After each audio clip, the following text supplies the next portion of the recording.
The streets of Milano, cobblestoned and shrouded in twilight, whispered tales to anyone keen enough to listen. It was the late 15th century, a time of grandeur and turmoil, where the Renaissance flourished like the ripples of a pond, stirred by the minds of great men. Amidst this fervor of creativity and intrigue, one man stood apart. Leonardo da Vinci, a figure cloaked in both genius and enigma. Leonardo arrived in Milano in 1482, a young man with fire in his eyes and sketches in his satchel. He had come at the behest of Ludovico Sforza, known as Il Moro, the Duke of Milano. Sforza, a man as ambitious as he was cunning, sought to elevate his court to the zenith of cultural and military power. Leonardo's reputation as an artist, engineer, and thinker had preceded him, but few truly understood the depths of his brilliance. As Leonardo walked through the gates of Milano for the first time, he marveled at the bustling city, the markets filled with the scent of freshly baked bread and spices from faraway lands, the intricate Gothic spires of the Duomo piercing the heavens, and the chatter of merchants and scholars alike. But Leonardo's mind was already at work, envisioning how this city could be transformed. Sforza's court welcomed Leonardo, though not without skepticism. Here was a man who claimed he could design impenetrable fortresses, create machines to traverse both air and water, and paint portraits that captured the very soul of their subjects. To prove his worth, Leonardo presented an elaborate design for a mechanical lion, a marvel that could walk and open its chest to reveal a bouquet of lilies. It was a theatrical gesture, but one that secured his place among the Duke's trusted advisors. Leonardo's first years in Milano were devoted to both grand artistic projects and innovative engineering. His workshop, an alchemical blend of chaos and order, became a hub for apprentices, tools, and half-finished inventions. It was here that he began his masterpiece, The Last Supper, painted on the walls of the convent of Santa Maria del Grazie. But the creation of this work was far from serene.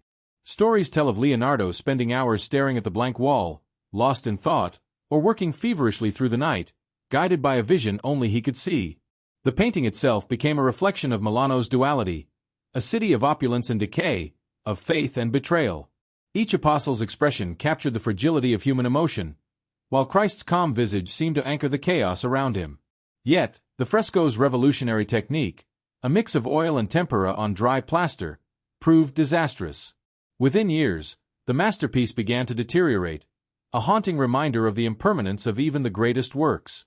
Beyond art, Leonardo's mind delved into the mysteries of the natural world. He sketched detailed studies of the human body, dissecting cadavers in secret to understand the interplay of muscle and bone. He designed waterways and canals to improve Milano's infrastructure, envisioning a city seamlessly integrated with nature. His notebooks from this period are a labyrinth of mirrored writing, filled with inventions that seem to belong to another era. Flying machines, armored tanks, and diving suits. But not all was as it seemed. Whispers began to circulate in Milano about Leonardo's nocturnal wanderings. Some claimed he prowled the city's darker corners, sketching faces of the downtrodden and the damned. Others spoke of clandestine meetings with alchemists and philosophers, where forbidden knowledge was exchanged. Leonardo himself remained an enigma, his personal life obscured by layers of secrecy. In 1499, the political tides turned against Ludovico Sforza, and Milano fell to the invading French forces. Leonardo, ever the pragmatist, packed his belongings and left the city that had been both his muse and his crucible. Yet, his time in Milano left an indelible mark, both on the city and on his own legacy. The canals he improved still flow, the remnants of The Last Supper still draw pilgrims, and the spirit of innovation he embodied still inspires. As the centuries passed, Milano's streets changed, but they never forgot. On certain nights, when the moon casts its silver glow over the city, some say you can still feel Leonardo's presence. Perhaps it's just the wind rustling through the old canals, or perhaps it's the eternal echo of a mind that dared to dream beyond the confines of its time.